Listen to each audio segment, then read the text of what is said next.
그릇이라는 제목으로 함께 말씀을 나누겠습니다. 디모데 전서와 후서 그리고 디도서를 묶어서 우리가 흔히 목회서신이라고 부릅니다. 이 목회서신은 목회를 하고 있는 목회자들을 위해서 바울이 쓴 지침서라고 보면 크게 다름이 아닙니다. 당시 디모데는 에베소라고 하는 지역에서 사역을 하고 있었습니다. 바울과 디모데는 굉장히 가까운 사이였는데요. 디모데에게 바울은 거의 영적인 아버지와도 같았습니다. 또 바울은 목회 활동을 하고 있는 이 디모데를 위해서 애정어린 권면의 말들을 빽빽히 적어 이렇게 디모데에게 보냈을 겁니다. 한편 이 디모데후서 4장 6절에는 이런 표현이 있습니다. 전제와 같이 내가 벌써 부어지고 나의 떠날 시각이 가까웠도다. 그러니까 바울은 이 디모데후서를 작성하면서 자신이 전제와 같이 부어졌다 이런 표현을 사용하고 있지요. 전제란 이 제물 위에 술을 부어드리는 제사를 의미합니다. 그러니까 예수님께서 보혈을 쏟으시면서 죽음의 길을 가신 것처럼 자신도 지금 죽을 날이 가까이 다가왔다라고 하는 것을 이 디모데에게 알려주고 있는 겁니다. 그러니까 이 두 가지를 우리가 정리해 보면 이 디모데 후서라고 하는 것은 바울 자신이 자신의 죽음을 앞두고 있는 상황에서 자신의 제자 중에서도 가장 아끼고 사랑하는 디모데에게 쓴 편지입니다. 과거의 양피지 혹은 종이가 지금처럼 흔하지도 않고 또 값이 싸지 않다는 이야기를 굳이 하지 않더라도 자신의 생을 마감하는 바울이 가장 사랑하는 제자에게 쓴 편지라면 그 내용이 중요하다라고 하는 것은 두말할 여지가 없겠죠. 오늘 본문이 들어있는 디모데후서 2장의 문맥은 하나님께 부르심을 입은 사람들에 대한 지침입니다. 오늘 본문은 아니지만 디모데후서 2장 3절 말씀을 제가 읽어보겠습니다. 너는 그리스도 예수의 좋은 병사로 나와 함께 고난을 받으라. 바울은 디모데를 향한 하나님의 부르심에 대해서 설명하면서 하나의 이미지를 가져오고 있죠. 그것은 이 병사라고 하는 이미지입니다. 그런데 그냥 병사는 아니고 좋은 병사가 되어야 할 것을 이야기합니다. 그렇다면 이 예수님께서 부르신 좋은 병사란 과연 어떤 사람일까요? 3절부터 이어지는 모든 구절들에서 바울은 좋은 군사라면 또 혹은 좋은 병사라면 응당해야 할 일들과 또 반대로 하지 말아야 할 일들에 대해서 채워놓고 있습니다. 그리고 오늘 함께 읽은 본문은 그런 맥락에서 살펴볼 때 하나님께서 쓰시는 이 사람들의 가치 기준에 대한 이야기입니다. 간단하게 이야기하면 이거예요. 하나님께서 과연 어떤 사람들을 사용하시는가에 대한 이 적절한 답변입니다. 바울은 이것을 아주 간단한 비유를 사용해서 디모데에게 설명하고 있습니다. 제가 20절 말씀 읽어보겠습니다. 큰 집에는 금그릇과 은그릇뿐 아니라 나무그릇과 질그릇도 있어 귀하게 쓰는 것도 있고 천하게 쓰는 것도 있나니. 비유를 시작하면서 바울은 큰 집이라고 하는 이미지를 가지고 오죠. 여기서 큰 집은 다양한 그릇을 보유하고 있는 집을 가리킵니다. 당연히 큰 집에는 용도에 따라서 사용할 수 있는 매우 다양한 그릇들이 있을 겁니다. 이어서 그 다양한 그릇의 재료에 대해서 언급을 하고 있어요. 어떤 그릇은 금으로 된 그릇도 있고 어떤 그릇은 은으로 된 그릇도 있고 또 어떤 그릇은 나무로 만들어진 것도 있고 또 어떤 그릇은 흙으로 만들어진 질그릇도 있다. 이렇게 이야기합니다. 상상이 되죠. 큰 집에는 진짜 다양한 그릇들이 있었을 겁니다. 그런데 바울이 20절에서 주목하고 있는 것은 어떤 그릇이 무엇으로 만들어져 있냐라는 거예요. 당연히 그 그릇이 무엇으로 만들어졌냐에 따라서 사용되는 자리가 달라진다. 이 이야기를 하고 있습니다. 금이나 은그릇은 어디에서 주로 사용될까요? 당연히 중요한 자리에서 사용되겠죠. 중요한 손님이 오셨을 때 혹은 만찬의 자리에서 이 금그릇과 은그릇을 꺼내서 쓸 겁니다. 반대로 나무그릇이나 질그릇은 어떤 자리에서 사용될까요? 되게 평범한 상황에서 사용이 되겠지요. 그런데 여러분, 저는 사실 20절을 읽으면서 마음에 조금 불편하게 다가오는 부분이 있었습니다. 제가 20절 말씀 다시 한번 읽어보겠습니다. 큰 집에는 금그릇과 은그릇뿐 아니라 나무그릇과 질그릇도 있어 귀하게 쓰는 것도 있고 천하게 쓰는 것도 있나니. 저는 여기에서 귀하게 쓰는 것과 천하게 쓰는 것이라는 표현이 좀 마음에 걸렸습니다. 여러분, 귀하게 쓰는 것은 당연히 금이나 은으로 만든 그릇을 사용할 때 뭐 그런 표현을 쓰겠지요. 금그릇을 사용할 때 우리는 격식을 갖춰야 하는 자리에서 그것들을 사용할 것입니다. 그런데 반대로 이 천하게 쓰는 그릇이라고 하는 것은 무엇입니까? 막 쓴다는 의미일까요? 이 표현의 사전적인 의미는 너무 흔해서 귀하지 않다라는 의미입니다. 그러니까 문맥상 어떤 그릇은 귀하게 쓰고 어떤 그릇은 너무 흔하기 때문에 귀한 자리에서는 사용할 수 없다는 얘기예요. 이 대목을 우리가 곰곰이 좀 생각을 해보면 이 세상에 있는 다양한 사람들을 좀 떠올려 보게 됩니다. 여러분, 우리가 살아가는 모든 인생이 공평하게 시작하지 않습니다. 제가 들었던 어떤 설교에서 한 목사님께서 이런 표현을 사용하셨습니다. 어떤 사람은 태어날 때부터 1인실에서 어머니와 함께 이 삶을 시작하는 인생이 있는가 하면, 어떤 사람은 어머니의 뱃속에서 채 10달을 채우지 못하고 인큐베이터에 들어가서 생존의 위협을 겪어야 하는 인생도 있다.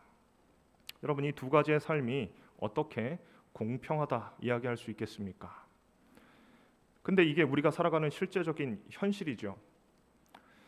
지금 시대에 유행하는 말들 중에는 이런 표현이 있습니다. 소위 금수저, 흙수저가 있죠. 어떤 사람이 가진 것을 기준으로 가치 구분을 하고 있어요. 어찌됐든 이것은 인생의 출발점이 각자 다르다는 것을 암시하고 있습니다. 오늘 바울은 이 비유를 끌어오면서 금그릇이 왜 금그릇이 되었는가, 은그릇이 왜 은그릇이 되었는가, 질그릇이 왜 질그릇인가에 대해서는 침묵하고 있습니다.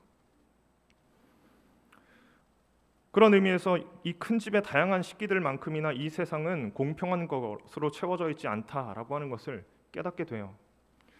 여러분, 더 충격적인 것은 이런 불공평함이 이 세상이 가진 유일한 가치가 아니라는 점입니다. 이렇게 세상이 온전히 공평하지 않다라고 하는 전제는 우리가 믿고 또 매주 읽고 있는 이 성경에서도 드러납니다. 제가 잠언 22장 2절 말씀을 읽어보겠습니다. 가난한 자와 부한 자가 함께 살거니와 그 모두를 지으신 이는 여호와시니라. 잠언 22장은 이렇게 이야기해요. 가난한 자와 부한 자를 모두 하나님께서 지으셨다, 이렇게 이야기합니다. 되게 신비로운 구절이죠. 여러분, 하나님께서 우리를 다 동일하게 지으신 게 아니란 이야기예요. 어떤 사람은 가난하게, 어떤 사람은 부하게 지으셨다, 이렇게 이야기합니다. 오늘 이 비유에서 바울이 말하는 것처럼 제가 표현하자면 어떤 그릇은 금그릇으로, 어떤 그릇은 질그릇으로 만드셨다는 겁니다. 누가요? 하나님께서요. 여러분, 오늘 이 본문을 토대로 볼 때 이 그릇들을 향한 해석의 방향이 크게 두 가지로 나누어집니다. 오늘 제가 이제 그것들을 여러분들하고 좀 나누고 싶어요. 먼저 세상의 관점에서 설명하면 이것이죠. 너는 금그릇이 되어야만 한다는 거예요. 아니면 너는 최소한 은그릇은 되어야 한다.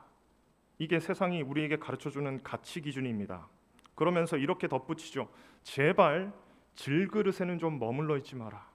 그런 인생은 실패한 인생이다. 더 나아가서 이렇게 덧붙일지도 모릅니다. 네가 질그릇에만 머물러 있는 이유가 있어. 그 이유는 네가 더 치열하게 살지 않기 때문이야. 더 열심히 살아야지. 여러분, 이게 우리에게 요구하는 세상의 가치 기준입니다. 여러분, 세상은 금그릇이 되는 것을 가장 지고의 가치로 설명하죠. 제가 오래전에 이 본문으로 이 중고등부 아이들에게 설교를 전한 적이 있습니다. 그때 이 광고를 이야기했던 기억이 나요. 제가 이 말씀을 준비하는데 이 광고보다 더 좋은 비유가 사실 생각이 잘 안 나서 다시 한 번 더 인용을 하려고 합니다. 이 그랜저라고 하는 자동차 광고였습니다. 조금 지난 얘긴데 그 광고를 보면 이 세상의 가치가 아주 명확하게 드러나거든요. 한 성공한 유튜버가 시골에 있는 어머니의 집으로 가면서 전화를 하는데 이제 이 광고가 시작이 돼요. 엄마의 입장에서는 이 아들의 직업이 별로 마음에 들지 않습니다. 왜냐하면 유튜버이기 때문에 그렇습니다. 그때까지만 해도 유튜버라고 하는 직업이 되게 생소했어요. 사실 지금이야 유튜브 구독자 수가 일정 수가 넘으면 어지간한 이 중견기업이나 대기업에 다니는 사람들보다도 훨씬 더 많은 돈을 법니다. 근데 그때 당시에 어른들의 눈에 비쳤던 이 유튜버는 그렇게 안정적인 직업이 아니었던 거예요. 그러니까 제발 정신 좀 차려라 뭐 이러면서 이제 그 아들을 바라봤던 거예요. 그런데 이 아들이 어머니의 집 마당에 자신의 차를 이렇게 주차했어요. 어머니가 무슨 일을 하다가 그 차에서 누가 내리나, 누가 우리 집의 마당에 이 차를 댔나 이렇게 하면서 이렇게 바라봅니다. 그때 아들이 이렇게 딱 내리는 거예요. 그 모습을 보는 어머니의 그 흐뭇한 표정과 함께 이런 카피 문구가 흘러나옵니다. 오, 아들 성공했네. 여러분, 저는 이 카피 문구 하나만으로 모든 것이 설명된다고 생각합니다. 그랜저 타던 아들은 성공했다. 자신의 아들이 금그릇의 반열에 올라갔다. 이것이 이 부모님의 가치관에 딱 자리 잡혀 있는 거예요. 그가 타고 다니는 자동차 하나로 모든 것이 평가됩니다. 여러분, 현대 아이들이 가지고 있는 꿈 중에 하나가 건물주라는 거 알고 계십니까? 이 아이들의 꿈이 너무 단조롭지 않나 이런 생각이 들어요. 근데 한편으로는 단순히 건물주가 된다라고 하는 꿈을 갖는 것이 문제가 아니라 어떤 건물주가 될 것인지에 대한 비전이 없다는 게 이 시대를 더 암울하게 만드는 것 같다는 생각이 들어요. 그렇습니다. 세상은 금그릇을 추구하는 가치관을 가지고 있습니다. 그렇다면 하나님께서는 어떤 가치로 이 큰 집에 있는 그릇들을 바라보실까요? 조금만 바꿔서 질문한다면 여러분, 이 교회는 어떤 가치를 추구하는 장소여야 하겠습니까? 교회는 세상과 같이 우리 모두를 금그릇으로 만들어내기 위한 장소일까? 이 질문 앞에 서게 되는 겁니다. 당연히 아니지요. 여러분, 예수님을 머리로 삼은 교회는 질그릇에서 금그릇이 되도록 돕는 기관이 아닙니다.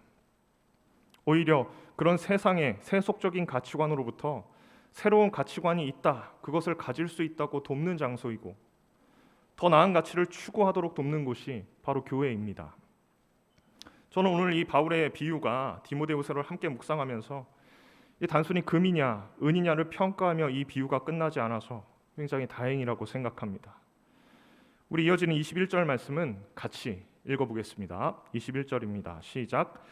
그러므로 누구든지 이런 것에서 자기를 깨끗하게 하면 귀히 쓰는 그릇이 되어 거룩하고 주인의 쓰심에 합당하며 모든 선한 일에 준비함이 되리라. 아멘. 누구든지라고 시작합니다. 여러분들의 성경책이 맞다면 동그라미를 쳐주셔도 될 것 같아요. 누구든지. 이 단어가 굉장히 중요해요. 여러분, 다양한 영어 성경 역본들이 있습니다. 그 중에서도 NASV 버전 성경만 이것을 anyone이라고 번역을 합니다. 저는 그 표현이 적절하다 생각해요. 문맥상 여기서 누구든지라고 하는 표현은 그 사람이 금그릇이든 은그릇이든 질그릇이든 상관이 없다는 이야기입니다. 우리가 태어나는 자리를 우리 마음대로 고를 수 없잖아요.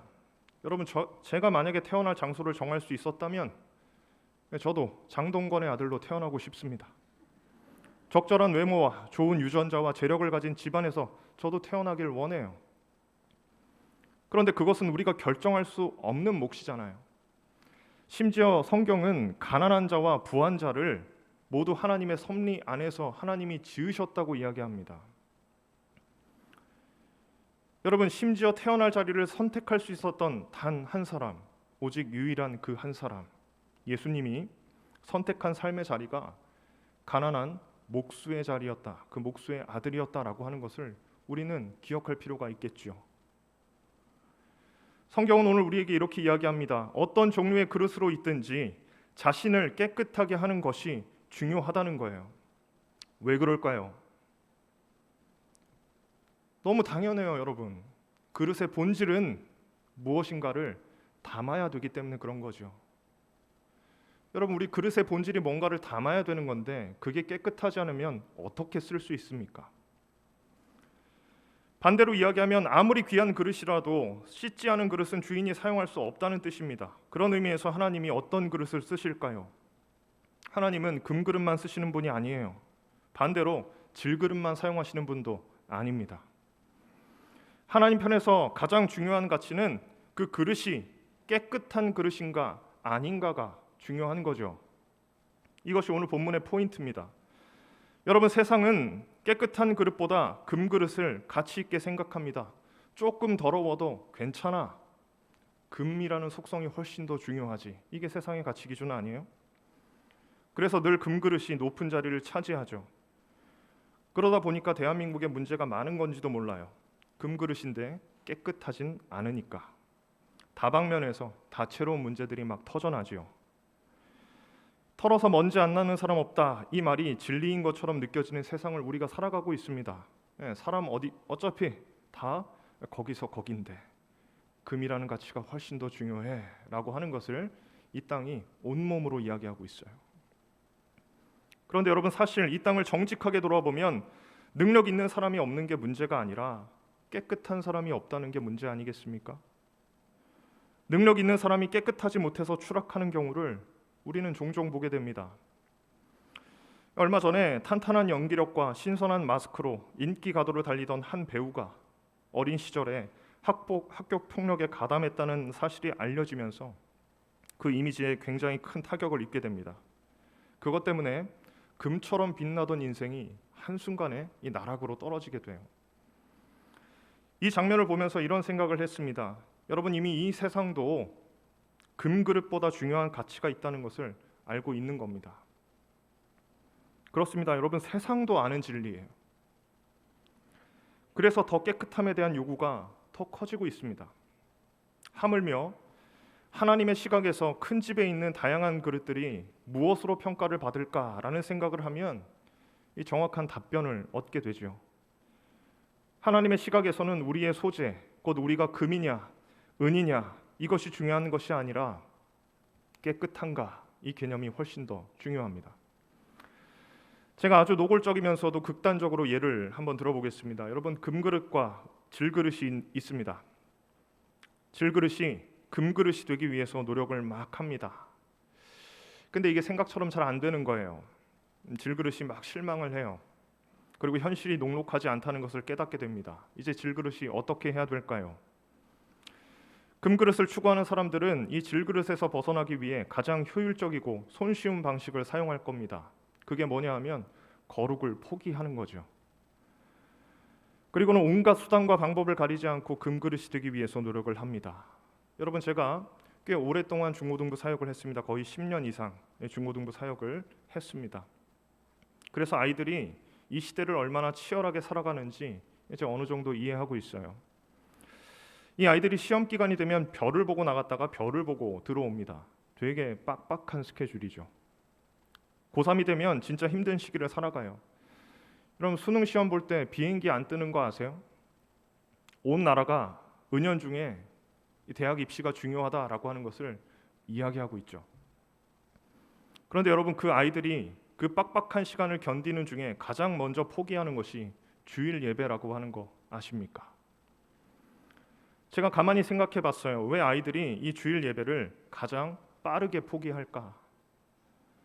주일 예배는 금그릇이 되는데 별 도움을 주지 않기 때문입니다. 이렇게 한번 생각해 보죠. 영어 학원을 일주일 내내 다녀도 영어 성적 오를까 말까잖아요. 하물며 일주일에 한 번 1시간 하나님 앞에 예배한다고 우리의 신앙이 막 자라날까요? 만일 그렇다면 하나님은 되게 이율배반적인 분이 될 겁니다. 여러분, 일주일에 한 번 1시간 아이들이 예배해도 신앙이 쑥쑥 자라나지 않습니다. 그럼 우리는 이 다음 세대에게 무엇을 가르쳐야 할까요? 여러분, 오늘 바울은 자신이 마음으로 낳은 디모데에게 자신의 마지막 순간을 지나가는 중에 가장 중요한 이야기를 던지고 있습니다. 그것은 하나님의 가치관에 대한 이야기예요. 세상의 가치 기준이 아니라 하나님의 가치 기준에 대해서 이야기하고 있는 것입니다. 그런 의미에서 우리도 우리의 다음 세대에게 세상의 기준으로 살아가는 방법이 아니라 하나님의 나라, 그 가치에 대해서 이야기해 주어야 됩니다. 얘들아, 금그릇이 되는 것보다 중요한 가치가 있다. 그것은 깨끗한 그릇이 되는 것이다. 여러분, 성경에 얼마나 많은 사람들이 깨끗한 그릇으로 이 자신의 거룩함을 유지하며 하나님 앞에 세워졌을까요? 요셉은 혈기왕성한 나이를 지나면서 여인의 유혹 앞에 하나님을 바라봤던 사람입니다. 감옥에 갈지언정 내가 하나님 앞에 범죄하지 않았던 거룩한 사람이지요. 다니엘은 적국의 왕이 차려준 진미를 거절하며 하나님을 바라보았습니다.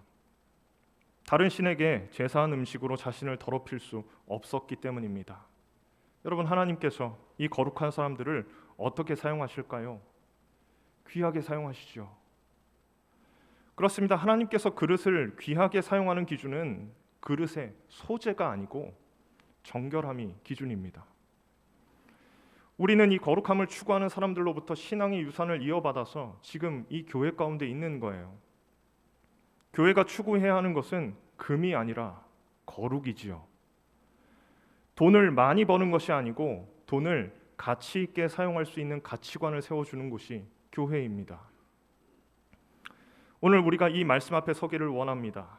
이제 거리두기가 어느 정도 완화돼서 다음 달부터 교육부에서는 여름 행사를 진행해요. 각 부서가 다음 세대를 준비하는 마음으로 다시 열심을 내고 이 시간들을 통해서 아이들의 신앙을 양육하게 될 겁니다. 우리가 한 마음으로 다음 세대를 준비해야 될 것 같아요. 여러분들의 아이들을 보내주시고 물심양면으로 교회 교육을 위해서 마음을 모아주셔야 될 때입니다. 사랑하는 성도 여러분, 우리 다음 세대가 금그릇만 추구하다가 망하는 세대가 되면 안 되잖아요. 우리는 거룩하게 구비돼서 하나님이 쓰시기에 합당한 그릇이 되기를 추구하는 그런 세대가 되어야겠습니다. 말씀을 마무리합니다. 얼마 전에 작고하신 이 시대의 문학가이자 지성인인 이어령 박사님이 회심을 경험하며 쓰신 책이 있습니다. 이 지성에서 영성으로라는 책입니다. 이 책에 나오는 한 대목을 인용하면서 이 말씀을 마무리하려고 해요. 제가 읽어보겠습니다. 우리는 지금 수금과 비파와 소고와 포도주를 다 갖추었어도 여호와의 행하심에는 관심이 없어. 이 빵은 있으나 굶주리고 포도주가 넘쳐나도 갈증이 나는 참으로 이상한 기근의 땅에서 살고 있습니다. 지금 밥이 넘쳐나고 GDP가 5만 불을 넘어서도 우리와 우리 자녀들은 끝없이 배고파할 것입니다. 이어령 박사는 이 현대 시기를 진단하면서 우리에게 닥친 진정한 기근이 무엇인지를 지적하고 있습니다. 그것은 지난 6.25 시기를 지날 때 겪었던 육체적 굶주림이 아닙니다. 현재 우리나라의 GDP는 2022년 6월을 기준으로 전 세계 12위예요. 그런데 이어령 박사는 우리가 이상한 기근의 땅을 살아가고 있다고 이야기해요. 우리가 금그릇을 추구하다 놓쳐버린 인생을 이야기하는 것이 아닐까, 이런 생각을 하게 됩니다. 우리는 금그릇보다 거룩함의 가치로 살아내고 가르치는 사람들이 되어야겠습니다. 이제 시작하는 한 주, 이 하나님의 가치 기준 앞에서 거룩한 뜻을 두고 우리의 삶을 다듬고 또한 다음 세대를 양육하시는 저와 여러분 되시기를 간절히 소망합니다. 기도하겠습니다. 항상 살아계시고 역사하시는 하나님 아버지, 오늘도 우리에게 거룩한 주일 예배를 허락해 주셔서 감사드립니다. 오늘 주신 말씀을 통해서 그동안 우리가 가치 있게 여겨왔던 가치관에 대해 다시 한번 점검해 봅니다. 이 세상은 금이 되는 것을 지고의 가치로 삼고 거룩을 훼손하기에 여념이 없지만 주의 말씀 가운데 선자들은 거룩함에 대한 갈망을 가지고 오늘을 채워갑니다.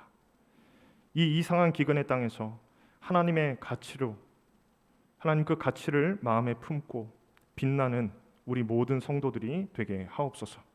예수님의 이름으로 기도합니다. 아멘.